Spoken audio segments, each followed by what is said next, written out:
Hi friends, welcome to my channel. ఈరోజు నేను fish deep fry అనేది చేస్తున్నా. ముందుగా చేపలను శుభ్రంగా 2-3 సార్లు కడుక్కొని పెట్టుకోవాలి. పెట్టుకున్న తర్వాత అందులో కొద్దిగంత ధనియాల పొడి, కొద్దిగంత జీలకర్ర పొడి, కొద్దిగా మిరియాల పొడి, తగినంత కారము,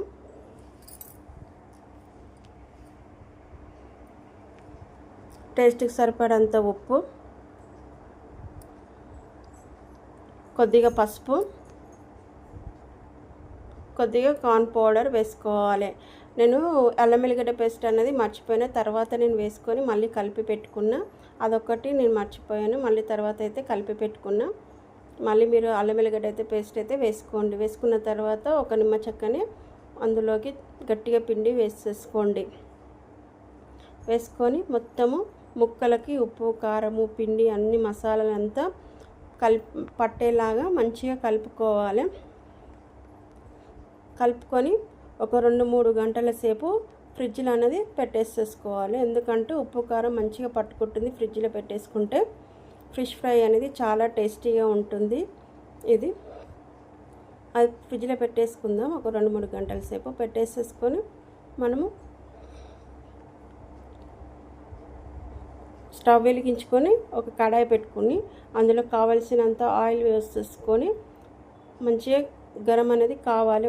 ఆయిల్ అనేది మంచి హీటెక్కిన తర్వాత మనము ముందుగా నానబెట్టుకున్న చేప ముక్కల్ని ఒక్కొక్కటిగా వేసేసుకోండి.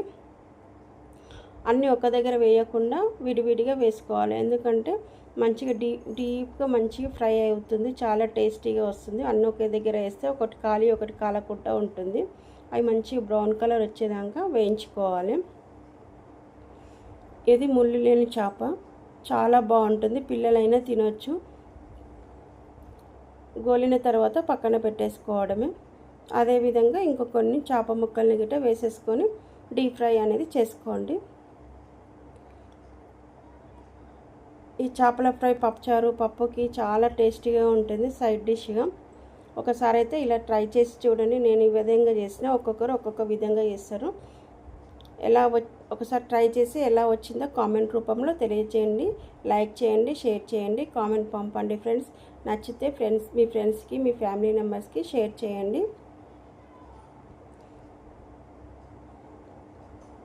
ఈ చేపల ఫ్రై అనేది చాలా చాలా టేస్టీగా ఉంటుంది. చూసినందుకు థ్యాంక్ యూ ఫ్రెండ్స్.